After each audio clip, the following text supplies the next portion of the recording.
Oh, hein? J'espère que vous avez apprécié ce début très grandiose pour ce cours aujourd'hui. Alors, salut tout le monde, est-ce que vous allez bien? J'ai rien entendu. Est-ce que vous allez bien? Oh my God! Je peux-tu vous dire que c'est weird d'enseigner avec... je vois mon sous-sol. D'ailleurs, je suis vraiment désolé pour le bordel du sous-sol, mais c'est ça, vivre avec 3 enfants et une blonde en confinement. Le ménage ne se fait pas nécessairement très bien. Et puis, merci beaucoup d'être là. Je ne sais pas combien vous allez être. Au moment où j'enregistre ceci, j'ai presque 40 personnes qui ont signé mon sondage de présence pour le cours. J'espère que vous allez être plus. J'espère que vous allez prendre l'opportunité pour venir me voir parce que ça a été quand même une belle année.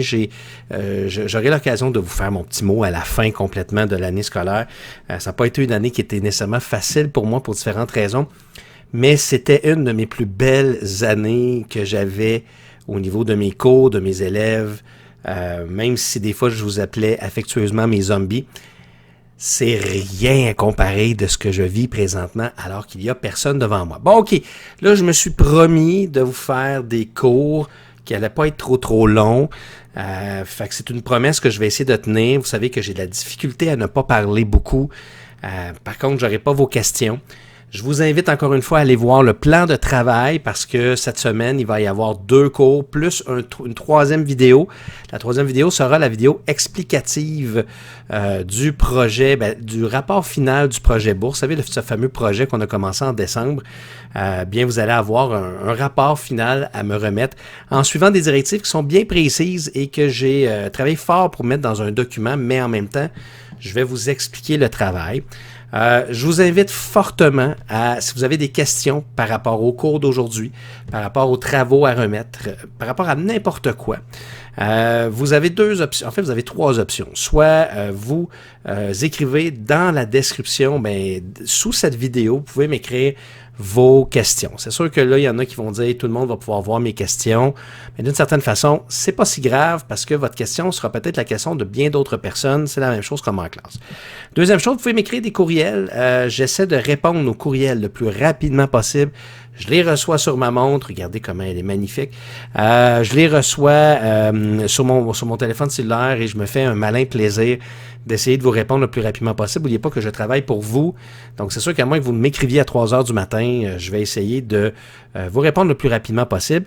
Et la troisième option, c'est de venir dans mes séances de clavardage. Donc, il y a un petit onglet dans Moodle qui est écrit si vous avez des questions. Moi, je pense que je vais changer le nom. Je vais l'appeler session clavardage. Vous cliquez là-dessus. Je suis disponible à tous les mardis matins de 10h à 11h et tous les mercredis matins de 10h à midi. Donc ça, c'est pour avoir une interaction en direct. Pourquoi? Je me dis tout le temps, pourquoi pas essayer de garder contact. J'espère que vous allez apprécier ça. Donc, OK, fait que là, aujourd'hui, je sais que j'ai quelques élèves qui ont, quelques groupes qui ont déjà commencé mon cours. On va commencer un chapitre que j'appréciais beaucoup parce que c'est un chapitre qui me permettait de vous présenter un des films que j'apprécie particulièrement, mais que je n'aurai pas l'occasion de vous présenter parce que malheureusement, c'est un film qu'on ne peut pas avoir gratuitement. C'est un film qui s'appelle J'ai serré la main du diable, qui est un film qui était fait en collaboration entre le Rwanda et le Canada. Puis c'est un magnifique film avec Roy Dupuis. C'était super cool pour vous présenter justement les interactions de pouvoir qui pouvaient exister entre l'ONU et les gens. Bon. On oublie ça, on le fera pas. Mais le chapitre pouvoir, c'est un de mes chapitres les plus favoris. Parce que un de mes chapitres favoris que j'ai toujours enseigné en monde contemporain, je vous rappelle que mon cours d'économie, médias et société, c'est un ramassé de tous les sujets qui n'ont pas été pris en monde contemporain que j'ai ramassé. Puis moi, selon moi, j'ai ramassé les 2 meilleurs sujets, donc environnement et pouvoir. Ensuite, il y avait 2 chapitres sur l'économie qu'on a fait. Puis il y avait 2 chapitres sur médias, dont un qu'on ne fera pas. On va faire un tout petit peu qu'on va toucher à la fin de cette séance de 5 semaines. Voilà. Fait que je vous offre ce cours-ci sur le chapitre pouvoir. Puis, tu sais, d'une certaine façon, là, si je vous présente 3 personnalités très importantes. Alors, premièrement, on a ici M. Donald Trump. Je ne sais pas si vous en avez déjà entendu parler. C'est le président des États-Unis d'Amérique. Alors, c'est une personnalité, là, vous allez voir les 3 personnalités que je vous présente, ce sont 3 personnalités qui ont un lien ensemble. Donc, on voit qu'il est le 45e président des États-Unis. Il est en fonction depuis le 20 janvier 2017. Est-ce qu'il sera en fonction encore plus longtemps? Ça reste à voir. Ensuite de ça, vous avez un certain M. Warren Buffett. Je ne sais pas si vous le connaissez. Alors, M. Buffett qui a 89 ans.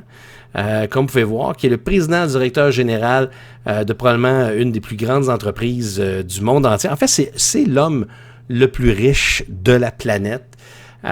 C'est quelqu'un qui a quand même, je vous dirais, qui a quand même beaucoup d'influence dans son domaine. Puis la dernière, regardez, alors je ne sais pas si vous connaissez cette demoiselle, je ne sais pas si vous l'avez déjà vue, probablement jamais. Je présente sa page Wikipédia. Alors c'est Deborah Gibson qui est née le 31 août 1970 à Brooklyn. C'est qui en fait, c'était mon idole de jeunesse quand j'avais votre âge. C'est le premier concert que je suis allé voir au Forum de Montréal. Vous ferez des recherches pour savoir quel type de musique qu'elle écoutait, mais pourquoi je vous présente ces 3 aspects-là, selon vous? Hein? Pourquoi? Ben, c'est parce que ces 3 aspects-là, ils ont ce qu'on appelle un certain pouvoir. Donc, ils ont un pouvoir dans leur domaine. Hein, Monsieur Trump, je vous dirais, c'est un pouvoir qui est plus politique. Monsieur Buffett, c'est un pouvoir qui est économique. Et Madame Debbie Gibson, ben, pour moi, évidemment, c'est très personnel, mais pour vous, vous pouvez mettre probablement n'importe quel groupe de musique. Ben, vous avez, elle avait un pouvoir au niveau culturel. Parce que je vous dirais que la musique qu'elle chantait, je connaissais toutes les paroles par cœur. Et ne riez pas en allant écouter sa musique. C'était la musique de mon temps. Fait que, je ne sais pas si vous comprenez ce qu'on va donc faire dans les prochains cours, en fait, dans les 5 prochaines semaines, c'est qu'on va littéralement étudier la notion des pouvoirs. Donc, les pouvoirs à travers la planète. Et là, ce que vous êtes en train de voir là, si vous voyez en bas à gauche, là, c'est un Prezi. D'ailleurs, Prezi, si ça vous tente, quand vous allez aller au cégep, si un jour le cégep redevient normal, Prezi, c'est une autre façon de faire des présentations en ligne. Tu sais, on est toujours habitué d'avoir un PowerPoint ou d'avoir ce type de présentation-là. Mais à un moment donné, si vous voulez faire quelque chose de différent, vous pouvez vous rendre sur Internet. Vous voyez, c'est www.prezi.com. Je pense qu'ils ont une section gratuite, ils ont une section également payante, mais gratuitement, vous pouvez faire donc des présentations qui sont stockées en ligne et qui vous permettent donc de faire quelque chose de différent. Vous allez voir un petit peu à quoi ça va ressembler. Fait que, juste pour vous dire, dans ce chapitre-là, on va avoir donc une série de cours. Je vais essayer d'en mettre 2 par semaine. Il va y avoir 6 cours en tout, donc du début à la fin de ce chapitre-là. Il va y avoir un examen à la fin également. Je vais vous donner la date de l'examen. Ben, en fait, c'est pas tant une date, c'est dans la dernière semaine des cours, là, qui vont être du 15 juin au 22 juin. Vous allez avoir un examen Moodle sur le chapitre. Comment un examen Moodle? Comment je vais faire pour ne pas que vous utilisiez vos notes de cours? Écoutez, on verra. Mais il va y avoir une limite de temps, c'est sûr. Je vais mettre une limite de temps pour faire l'examen. Mais on aura l'occasion de s'en parler. Vous allez avoir également un projet, mais ce n'est pas un projet en lien direct avec ce chapitre-là. C'est le fameux rapport final du projet bourse que je vais vous expliquer dans une vidéo séparée. Alors, on va commencer aujourd'hui. Dans le fond, on va parler de 2 aspects très importants des pouvoirs. Vous allez voir, ça va quand même se passer vite. J'essaie de faire des vidéos en bas de 20 minutes. Je vais essayer, comme je vous dis. On verra jusqu'où je vais me rendre. Alors, premièrement, vous voyez qu'il y a 3 types de pouvoirs sur la planète. Donc, les pouvoirs, ce sont ces êtres ou ces entités-là qui ont tendance à avoir une certaine, je vous dirais, un certain contrôle sur nos façons de faire. Et il y en a de 3 types. Il y a le pouvoir politique, le pouvoir économique, qui sont des pouvoirs que je pense vous connaissez déjà. Et dans un dernier temps, il y a ce qu'on appelle le pouvoir culturel. Et le pouvoir culturel, c'est un pouvoir qui est souvent oublié, mais la culture, elle a une énorme incidence dans nos vies. Évidemment, c'est très subjectif, mais c'est pas pour rien qu'il y a un ministre des Affaires culturelles, par exemple, dans un pays ou dans une province, parce que tout ce qui se passe à la télévision, tout ce qui se passe à la radio, tout ce qui se passe dans les médias, que ce soit votre musique, ils ont des messages à lancer. Et souvent, ces messages-là peuvent quand même mener un certain type de personnes à suivre ces gens-là. Donc, il y a un pouvoir définitif et on va terminer avec ça. OK? Fait que là, est-ce que vous avez vos notes? Hein? Oh, première chose. Très important. Donc, est-ce que vous avez vos notes de cours? Si vous n'avez pas vos notes de cours, je vous invite à aller sur Moodle. Il y a une section pour imprimer les notes de cours qui vont être faites exactement comme d'habitude. Vous allez avoir des trous, donc on va y aller très simplement cette fois-ci. Ce n'est pas des notes que vous allez prendre par vous-même. Vous allez marquer que dans le Prezi, il va y avoir des petites sections, là, ça va être en rouge. Vous allez devoir reprendre ça. Évidemment, je ne m'arrêterai pas là, pour que vous preniez des notes. Vous pouvez toujours peser sur pause. Et vous avez également accès à cette présentation-là si vous voulez reprendre des notes. Donc, je vous donne quelques instants pour aller chercher vos notes de cours. OK. Bon. Et là, s'il y en a qui disent « Oh, ben là, tu payes sur pause, là. » Tu sais, je veux dire, paye sur pause, vas-y, puis reviens. Moi, je me suis mis un temps limite de 20 minutes, donc il faut que j'y aille. Donc, on va commencer par le pouvoir politique, quand même assez simple. On va commencer avec la notion des États. Okay? Alors, vous savez que les États en tant que tels, c'est ce qu'on appelle les pays. Okay? Ce sont des entités qui existent. Il y en a à peu près autour de 200 sur la planète. Et ces entités-là vont chacun diriger une population. Et c'est ça qu'on appelle les États. Mais je ne sais pas si vous avez déjà, si on regarde ici, là, on voit que les États, ce sont les principaux acteurs des relations internationales. Ils jouent un rôle majeur dans la plupart des échanges mondiaux. Ces États-là, ils ont des limites. Parce que, tu sais, des fois, je me suis toujours posé des questions à savoir, tu sais, nous, le Canada, on est vraiment exceptionnel. J'ai toujours dit qu'on était comme les nounours de la planète. Mais qu'est-ce qui nous empêche, à un moment donné, de dire du jour au lendemain, « Hey, moi, le Vermont, j'aimerais vraiment ça qu'il s'annexe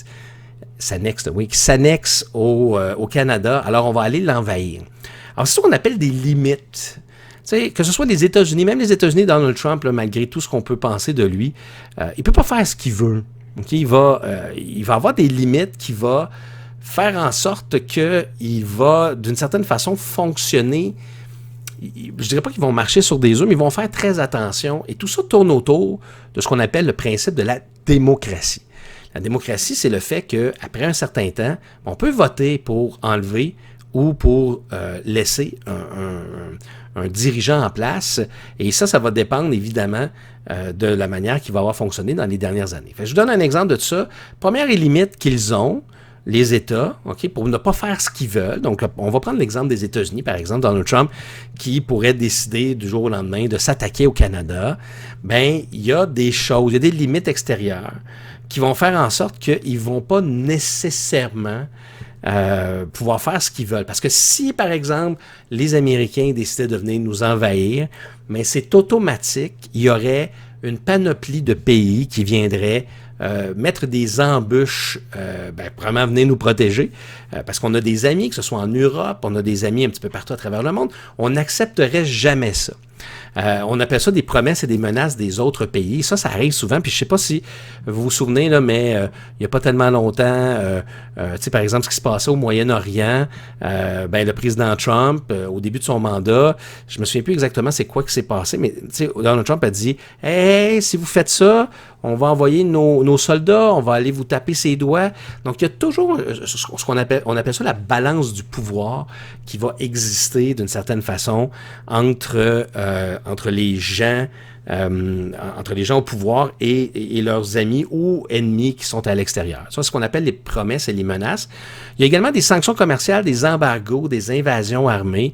Prenez l'exemple de risque. Quand on joue à risque, quand on fait la guerre, c'est sûr et certain que quand tu décides de rentrer en guerre avec un autre pays, présentement en 2020, il n'y a pas aucun pays qui va rentrer nécessairement en guerre avec un autre pays sans qu'il y ait une intervention extérieure.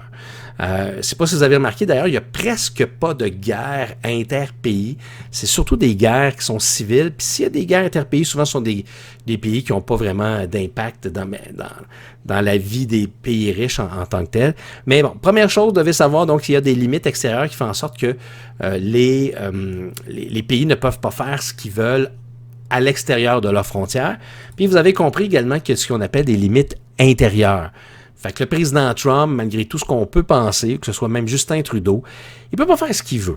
Okay? Il peut pas faire ce qu'il veut parce qu'on dit qu'il y a une constitution d'un pays qui impose des limites, il y a des chartes des droits et libertés. Puis d'une certaine façon, après 4 ans, qu'est-ce que vous pensez qui va arriver? Si Justin Trudeau, on n'aime pas ce qu'il a fait, si M. Legault n'est pas content de ce qu'il a fait, ben, il va y avoir des élections, puis on va l'enlever de là. Okay? Tout simplement. Et donc, c'est un des éléments très importants. Donc, les États, c'est ce qui va... ce sont les gens, ce sont les personnes, les entités qui vont diriger un pays, mais ils ne peuvent pas faire ce qu'ils veulent parce qu'ils ont des limites. Ils ont des limites extérieures, ils ont des limites intérieures qui font en sorte qu'ils sont toujours un petit peu encadrés. Évidemment, on parle de la notion de démocratie. Malgré que Kim Jong-un, est-ce qu'il va vraiment lancer un missile nucléaire sur les Américains? Pensez-y 2 secondes. S'il lance un missile en direction des États-Unis, ben ça ne prendra pas de temps, puis les Américains vont probablement répondre, mais il n'y a pas juste les Américains qui vont répondre. Fait que c'est pour ça que même dans la dictature, au niveau extérieur, ils vont avoir des limites, mais là, c'est là qu'au niveau intérieur, c'est plus difficile à contrôler. On parle surtout de démocratie pour ce qui est des limites intérieures. Bon, très rapidement, vous savez qu'il y a 3 types de pouvoirs dans les États. Je vais essayer de faire ça rapidement parce que je pense que vous comprenez très bien. Parce qu'à un moment donné, dans l'histoire, il y a, avant l'arrivée de la démocratie, il y avait, le monde était dirigé surtout par des rois. On a eu une grande période de monarchie. Puis on s'est rendu compte que la monarchie, ça allait pas super bien parce que, tu sais, dans le fond, pensez-y 2 secondes. Puis je l'ai déjà dit là, à plusieurs reprises, je pense que j'ai déjà donné cette histoire-là, mais un roi qui se réveille de mauvaise humeur pouvait, du jour au lendemain, se réveiller, dire qu'il avait fait un mauvais rêve, demander à ses gardes d'aller chercher quelqu'un dans la ruelle, puis de littéralement le tuer devant n'importe qui parce que le roi avait décidé, parce que le roi avait tous les pouvoirs. Et à un moment donné, les Français se sont tannés de ça et ils ont fait ce qu'on appelle la révolution industrielle. C'est pas du tout la révolution industrielle, la révolution française. La révolution industrielle, c'est beaucoup plus tard. Alors, ils vont faire la révolution française et ils vont jeter tous ces monarques dehors. Et la première chose qu'ils vont faire, c'est qu'ils vont mettre en place je voudrais dire, un type de gouvernement où là, on va se dire, hey, plus jamais il va y avoir une seule personne qui va avoir tous les pouvoirs. Alors, en démocratie, on va diviser le pouvoir en 3. Donc, on a le pouvoir législatif, qui sert à créer, modifier, adopter les lois qui permettent de gérer un pays, dont je vous rappelle que le premier ministre fait partie, donc ce sont les députés. Là, on parle spécifiquement ici du Canada, là, mais la majeure partie de toute la façon de fonctionner des démocraties vont avoir ces 3 types de pouvoirs, mais ils ne fonctionneront pas tous nécessairement de la même façon. Ensuite, dans un deuxième temps, on a ce qu'on appelle le pouvoir judiciaire. Donc, le pouvoir judiciaire, c'est que vous avez ceux qui vont créer les lois, vous avez ceux qui vont les appliquer, qu'on va parler dans quelques instants, et vous allez avoir ceux qui vont les interpréter. Alors, le pouvoir judiciaire, ce sont des entités qui sont externes, qui vont résoudre les disputes en interprétant les fameuses lois, comme par exemple la Cour suprême du Canada. Et finalement, ben, celui que je voudrais changer l'image, là, c'est Stephen Harper. C'est tellement vieux comme image, ça n'a pas de bon sens. Il faudrait que je le remplace par Justin Trudeau. Alors, le pouvoir exécutif qui sert de mettre en œuvre et d'appliquer les lois qui ont été votées par le pouvoir législatif. Donc, le premier ministre et les ministres. Fait que des fois, on a l'impression que, par exemple, Justin Trudeau, c'est lui qui mène le pays, mais c'est pas vrai. C'est pas totalement vrai parce que il est comme, je dirais, la tête d'affiche du pays, mais son pouvoir, il n'est pas ultime. Il y a le pouvoir législatif dans lequel il fait partie quand même, mais le pouvoir législatif, ce sont des députés, puis là, quand ils sont minoritaires comme présentement, là, donc M. Trudeau, il est minoritaire, il ne peut pas faire ce qu'il veut nécessairement. C'est sûr que le pouvoir exécutif va toujours avoir un plus grand pouvoir sur le législatif s'il est majoritaire, mais vous comprenez qu'il y a quand même une séparation et c'est le désir du peuple, en théorie, la manière que ça fonctionne. Donc, vous avez l'exécutif et finalement, quand on a créé des lois, on a toujours des gens pour les interpréter et c'est jamais la même personne. Donc, c'est pas M. Trudeau qui va interpréter les lois, ce sont des gens qui sont indépendants et externes. Ça va? Vous avez des questions? J'ai déjà atteint mon 20 minutes, mais c'est pas grave, on va le dépasser parce qu'il me reste une dernière petite partie à vous parler aujourd'hui. Alors, je vais vous dire, qu'est-ce que ça prend pour être considéré comme un pays, comme un État, selon le droit international? Alors, vous voyez qu'on les a tous ici, mais on va vous les rapprocher. Okay? Il y a 6 éléments que ça prend, 6 attributs que ça prend pour être considéré comme étant un État. OK? Donc, la première chose, ça prend un territoire. OK? Vous comprenez le principe? Donc, ça prend un territoire. Tu ne peux pas nécessairement être dans les airs, en tout cas pas encore aujourd'hui. Alors, on dit que selon le droit international, le territoire d'un État inclut les mers et les océans jusqu'à 22,2 km et l'espace aérien jusqu'à 80 km de hauteur. Fait que vous comprenez que c'est un espace en 3 dimensions. OK? Donc, pour être construit un État, donc par exemple, si moi je voulais créer un pays, genre Nintendo Land, ça me prend un territoire, ce qui serait difficile parce que je dirais que tous les territoires de la planète sont présentement pas mal occupés, sauf l'Antarctique. Mais vous savez que l'Antarctique est neutre donc, dans un traité. Donc, on ne pourrait pas aller en Antarctique. De toute façon, qui voudrait vraiment aller en Antarctique? Ensuite de ça, ça prend ce qu'on appelle une population. Une population, c'est les gens. Okay? Combien que ça prend de personnes pour faire une population? Il n'y a pas un nombre prédéfini, mais c'est sûr que ça prend au moins une personne. Mais tu ne peux pas nécessairement avoir un État sans avoir donc des populations qui sont de toute nationalité selon le fonctionnement de l'État en tant que tel. Troisième attribut, ça prend évidemment un gouvernement. Il y a différents types de gouvernements. Alors, vous savez que beaucoup de choses sont inscrites là-dessus. OK, d'ailleurs, dans vos notes de cours, là, vous voyez qu'il n'y a pas, je ne les ai pas mis en couleur, là, mais ce qui serait très important de me prendre en note, si vous savez c'est quoi un gouvernement, je pense qu'il n'y a personne ici qui se pose vraiment la question de savoir c'est quoi, mais sachez qu'un gouvernement peut être un gouvernement unitaire, donc une seule personne, fédéral, confédéral, puis ça peut être également de nature présidentielle, parlementaire, monarchie ou dictature. Donc, les 3 premiers éléments, je pense que vous comprenez très bien, c'est pour un territoire, une population, un gouvernement, pour faire un pays, faire ce qu'on appelle donc un État. Okay? Les 3 autres maintenant, donc les 3 derniers, ça prend une reconnaissance internationale. Reconnaissance internationale, c'est que j'ai bien beau créer Nintendo Land, mettons que je me suis trouvé un territoire, que j'ai ma population, que je me suis créé mon propre gouvernement dans lequel je suis dictateur. Mais si le reste de la planète ne reconnaît pas mon autorité, c'est pas quelque chose qui va être facile à être accepté ou acceptable, vous comprenez? Donc, voilà. Fait que, c'est un élément qui est important. On dit que c'est pas un critère qui est indispensable. C'est sûr que si j'ai pas reconnaissance, je peux créer mon pays.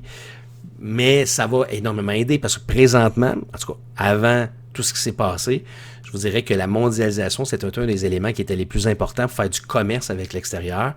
Là, aujourd'hui, en 2020, avec tout ce qu'on vient de vivre, on pourra en reparler, revoir si les pays vont pas revenir un petit peu plus renfermés sur eux-mêmes. On verra comment les choses vont se développer. Ensuite de ça, on a la fameuse souveraineté. Souveraineté, c'est que chaque État exerce une pleine souveraineté sur son territoire. Ça veut dire qu'il détient de manière entière, exclusive l'autorité et le pouvoir. Donc là, moi, si je crée mon pays, il ne faut pas que les États-Unis mènent mon pays par la porte en arrière. T'sais, il faut que je sois le seul maître à bord. C'est ce qu'on appelle la souveraineté. Comme on pourrait bien dire que le Québec est un pays, mais on n'est pas vraiment un pays parce qu'on n'est pas souverain. Donc, si vous entendez souvent le mot souverain, c'est ça que ça veut dire. C'est d'être notre propre patron et donc d'être en mesure de prendre nos propres décisions. Okay? Donc, c'est un autre élément que ça prend pour être considéré un État. Et finalement, le dernier qui, je dirais, le plus important, pas le plus important, mais un des éléments au niveau international, c'est que ça prend une personnalité juridique internationale. C'est quoi que ça veut dire? C'est qu'il faut être reconnu selon le droit international, donc être reconnu par, entre autres, l'Organisation des Nations Unies, qui est une organisation très désuète et qu'on aura l'occasion de se reparler lors du prochain cours. Mais voilà, donc vous comprenez, ça prend ces 6 éléments-là. Si on réussit à avoir ces 6 éléments-là, bien, on a réussi à recevoir la notion, justement, donc d'État, de pays. Mais entre vous et moi, là, pour être bien honnête, en 2020, les États sont pas mal tous placés. Là. Je vous dirais que la planète, les pays, je pense plus qu'il va y avoir grand changement. Il y en a eu dans les dernières années. Il y a eu des petites guerres, des petites modifications. Mais depuis la Deuxième Guerre mondiale, les choses se sont pas mal placées. Mais c'est quand même intéressant de savoir que, tu sais, il y a quand même une structure qu'il faut suivre pour être considéré comme un État. Un État ne peut pas fonctionner comme il veut. Ils ont des limites. Donc, le pouvoir politique, c'est un pouvoir qui est quand même très contrôlé. Là, vous allez dire, Kim Jong-un, oui, au niveau intérieur, il ne l'est pas, mais au niveau extérieur, il l'est. Il fait ses belles petites stépettes, là, il lance ses missiles dans l'eau, il fait peur, mais dans le fond, il ne fera pas grand-chose parce que c'est très bien qu'il est contrôlé par le reste de la planète.